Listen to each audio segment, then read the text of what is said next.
ये लड़का इसी जंगल में रहता है जहाँ पर बहुत से जानवर थे। उसी में एक काला पैंथर था जिसका नाम अजगर था और इनमें सभी भेड़ियों का एक सरदार था। इन भेड़ियों ने ही मिलकर इस लड़के को पाला था और ये भेड़िया इस लड़के को अपना बेटा मानती है। लेकिन कुछ महीनों बाद यहाँ पर भीषण गर्मी पड़ती है जिससे यह सुंदर धरती पूरी तरह से सूख जाती है। जहाँ पीने के लिए पानी की एक बूंद तक नहीं थी। लेकिन वहीं पर एक जानवर था, उसे बड़े से गड्ढे के अंदर पानी दिखाई देता है। वो सभी जानवरों को चिल्लाकर बताता है और सभी जानवर एक साथ प्रेम भाव से मिलकर पानी पीने आते हैं। और यहाँ पर वो लड़का भी आता है जिसको देखकर सभी जानवर हैरान थे क्योंकि इन्होंने ऐसा जानवर कभी नहीं देखा था। ये सभी इस लड़के को जानवर समझ रहे थे जो दो पैरों पर चल रहा था और इसके पानी पीने का तरीका भी देखकर सभी जानवर हैरान थे। तभी भेड़ियों के सरदार ने देखा कि आसमान में गिद्ध मंडरा रहे थे। वो लड़के को अपने पीछे आने को कहता है और तभी वहाँ पर जंगल का सबसे खूंखार टाइगर आता है जिसका नाम अधीरा था। सभी जानवर इसको देखकर पीछे हटने लगते हैं और अधीरा को किसी इंसान की महक आती है। वो समझ गया था कि यहाँ पर कोई इंसान है, लेकिन ये सभी भेड़िए कहते हैं कि वो हमारे परिवार का हिस्सा। अब ये अजगर कहता है कि उस लड़के को मेरे हवाले कर दो, तुम सबके लिए आज का दिन अच्छा होगा और एक नई जिंदगी मिल जाएगी। तभी उस लड़के की भेड़िया माँ कहती है कि वो मेरा बेटा है, तुम्हारे लिए अच्छा होगा कि तुम यहाँ से दुम दबाकर चले जाओ। और अजगर इनको धमकी देता है, कहता है कि उस लड़के को मैं मार डालूंगा और यहाँ से चला जाता है। अब कुछ दिन बाद यहाँ पर बरसात होती है जो कई दिनों तक हुई थी और यहाँ पर सभी भेड़िए सरदार से कहते हैं कि हमें उस लड़के को उसकी दुनिया में छोड़ देना चाहिए, नहीं तो वो लड़का अजगर के हाथों मारा जाएगा। तभी वहाँ वही लड़का आता है, कहता है कि मैं यहाँ से चला जाऊंगा। सभी भेड़िए उसकी तरफ देखते हैं और कहता है कि मैं नहीं चाहता कि मेरी वजह से तुम सब मुसीबत में पड़ो। लेकिन वो भेड़िया माँ कहती है कि तुम कहीं नहीं जाओगे और बाकी के भेड़िए उस लड़के को यहाँ से भगाने के लिए कहते हैं। तभी वहाँ पर काला पैंथर आता है, कहता है कि यही ठीक रहेगा, ये लड़का यहाँ से चला जाए। अब लड़का अपनी माँ से आखिरी बार अलविदा लेता है और यहाँ से जाने लगता है। ये भेड़िए उस टाइगर अजगर का सामना भी नहीं कर सकते थे। अब ये पैंथर इस लड़के को शहर की तरफ लेकर जाता है, लेकिन तभी पैंथर को कुछ महसूस होता है। यहाँ पर वो टाइगर अजगर आ चुका था।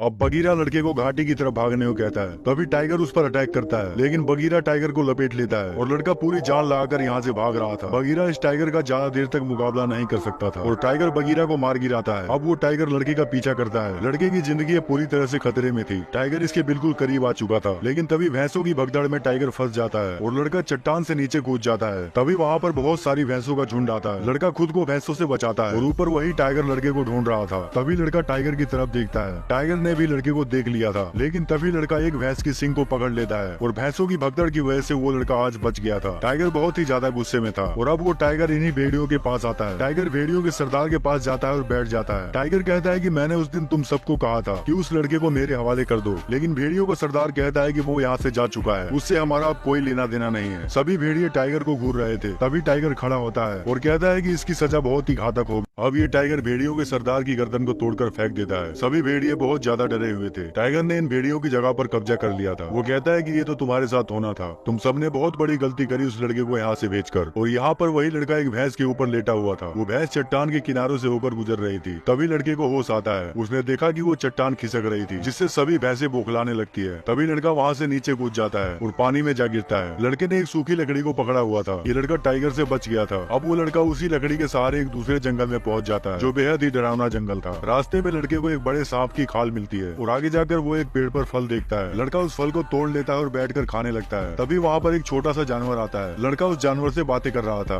और उसे फल खाने के लिए देता है। तभी वहाँ पर और भी जानवर आते हैं, उसके फल को चुरा कर भागने लगते हैं। लड़का उनका पीछा कर रहा था और वो एक सुनसान जगह पर पहुंच जाता है। तभी वहाँ पर एक बड़ा सा सांप आता है। उस सांप ने इस लड़के को बस में करके लपेट लिया था। लड़के को कुछ भी होश नहीं था। सांप उसको निगलने वाला था। तभी उस पर कोई बड़ा जानवर अटैक करता है और मोगली नीचे गिर जाता है। अब मोगली की आँख खुलती है तो उसके सामने एक बड़ा भालू था। मोगली उसे देखकर डर जाता है, लेकिन भालू कहता है कि मैंने तुम्हारी जान बचाई है। ये मोगली अब इसी जंगल में इन्हीं के साथ रहता है, यहाँ के जानवरों के साथ बातें करता है। और कुछ दिन बाद यहाँ पर मोगली को वही काला पैंथर मिलता है। मोगली उसे देखकर बहुत ही ज्यादा खुश होता है और तभी वहीं पास के गड्ढे में एक हाथी का बच्चा गिर गया था। मोगली उस बच्चे को गड्ढे से निकालने में हाथियों की मदद करता है। वो सारे हाथी मोगली से बहुत ही ज्यादा खुश होते हैं और अगले दिन मोगली पेड़ के ऊपर आराम से बैठा हुआ था। तभी उसके पास एक बंदर आता है। ये बंदर मोगली को अपनी ही प्रजाति का समझ रहा था। तभी बहुत सारे बंदर उस मोगली को पकड़ लेते हैं और उसे उछाल उछाल कर फेंकने लगते हैं। ये बंदर इस मोगली को यहाँ से लेकर भाग रहे थे। बगीरा और भालू उन बंदरों का पीछा कर रहे थे। वो सारे बंदर मोगली को पहाड़ के ऊपर लेकर जा रहे थे और तभी वो लोग पहाड़ के ऊपर पहुंच जाते हैं और मोगली ने देखा कि उसके सामने एक बहुत बड़ा पुराना मंदिर था जिसमें केवल बंदर रहता। अब मोगली उस कई साल पुराने मंदिर के अंदर जाता है जहाँ पर बहुत सारे पुराने जमाने के बर्तन पड़े हुए थे और तभी उसके सामने एक बड़ा बंदर आता है। ये सभी बंदरों का उस्ताद था। ये बंदर मोगली से कोई रक्त फूल मांग रहा था, लेकिन मोगली कहता है कि मेरे पास कोई रक्त फूल नहीं है। हैं और यहाँ पर भालू और बगीरा भी आ चुके थे। बंदर मोगली से कहता है कि मैं तुम्हारी रक्षा करूंगा, मुझे वो फूल चाहिए। मोगली कहता है कि उस फूल के पास जाने से मुझे मना किया गया है। तभी बंदर को गुस्सा आता है, लेकिन वहाँ पर भालू आ चुका था। भालू उस बड़े बंदर की झूठी तारीफ कर रहा था। बंदर को पता चल गया था कि ये झूठी तारीफ है। तभी वो भालू को पकड़ने के लिए कहता है। सभी छोटे बंदर भालू पर टूट पड़ते हैं और मोगली धीरे से बगीरा के साथ भाग रहा था। तभी एक बंदर उनको भागते हुए देख लेता है। वो चिल्लाकर सभी को बता देता है। सारे बंदर मोगली को पकड़ने के लिए उसकी तरफ दौड़ते हैं। बड़ा बंदर भी उस मंदिर से बाहर आ चुका था, जो देखने में बहुत ही विशाल था। वो बंदर मोगली को पकड़ रहा था, लेकिन मोगली यहाँ से कूदकर भाग जाता है और उस बड़े बंदर की वजह से वो पूरा मंदिर टूट जाता है। शायद वो बड़ा बंदर भी मंदिर में दबकर मर चुका था। सभी बंदर भागकर वहाँ से पत्थर को हटाने लगते हैं, बड़े बंदर को बाहर निकाल सके। बगीरा और भालू को लगता है कि मोगली भी नीचे दब चुका है, लेकिन मोगली अभी जिंदा था। मोगली को पता चल गया था कि भेड़ियों के सरदार को उस टाइगर ने मार दिया है। बगीरा ने मोगली से इस बात को छुपाया था, जिससे मोगली को बहुत ज्यादा गुस्सा आता है। वो भागकर फिर से उसी जंगल की तरफ जा रहा था, जहाँ से वो उस खूंखार टाइगर से बचकर आया था। मोगली एक पास के गाँव में जाता है, वहाँ से एक आग की मसाल लेता है और अपने जंगल की तरफ भागता है। बगीरा और भालू मोगली को ढूंढ रहे थे। इस जंगल में सभी जानवरों को पता चल गया था कि मोगली वापस आ चुका है। सभी जानवर एक जगह इकट्ठा होते हैं। मोगली भागते हुए आता है और कहता है कि शेर खान, मैं तुमसे नहीं डरता हूँ। इस छोटे से लड़के में बहुत ही ज्यादा हिम्मत आ चुकी थी। तभी वहाँ पर शेर खान आता है, कहता है कि आखिर तेरी मौत यहाँ पर लेकर आई गई। तभी मोगली कहता है कि ये जंगल मेरा घर है और ये सब मेरे परिवार हैं। टाइगर कहता है कि तुम एक डरपोक इंसान हो और बिल्कुल अकेले भी हो। तभी वहाँ पर भालू आता है। भालू मोगली के साथ खड़ा था। बगीरा भी वहाँ पर आ चुका था। सभी जानवर मोगली के साथ खड़े थे। तभी शेर खान कहता है, तुम सबकी मौत आज मेरे हाथों ही लिखी है, और दौड़कर उनके ऊपर अटैक करता है। भालू शेर खान का मुकाबला करने के लिए तैयार था। दोनों आपस में लड़ने लगते हैं। भालू ने शेर खान को एक ही दाव में चित कर दिया था, लेकिन शेर खान उछलकर उस पर घातक हमला करता है, जिससे वो भालू मारा जाता है। सभी भेड़िए शेर खान की तरफ दौड़ते हैं और इनके साथ मोगली भी मुकाबला करने जा रहा था। तभी बगीरा मोगली को रोक लेता है, लेकिन मोगली कहता है कि मुझे जाने दो। बगीरा कहता है कि तुम एक इंसान हो और बेहतर होगा कि तुम दिमाग का इस्तेमाल करो। अब मोगली भागकर जंगल की तरफ जाता है और सभी भेड़िए शेर खान पर हमला करते हैं, लेकिन शेर खान बहुत ही ज्यादा ताकतवर था। उसने बहुत से भेड़ियों को मार दिया था। तभी शेर खान ने देखा कि मोगली जंगल की तरफ जा रहा था। शेर खान दौड़कर मोगली के पीछे जा रहा था, लेकिन अब बगीरा की बारी थी। बगीरा शेर खान के पीछे दौड़ता है और उछलकर शेर खान को पकड़ लेता है, लेकिन ये बगीरा भी इस लड़ाई में कमजोर हो चुका था। टाइगर बगीरा को मार गिराता है और अब बगीरा को ये जान से मारने वाला था। तभी शेर खान पर एक भेड़िया अटैक करता है और तभी बहुत सारे भेड़िया उस शेर खान पर टूट पड़ते हैं।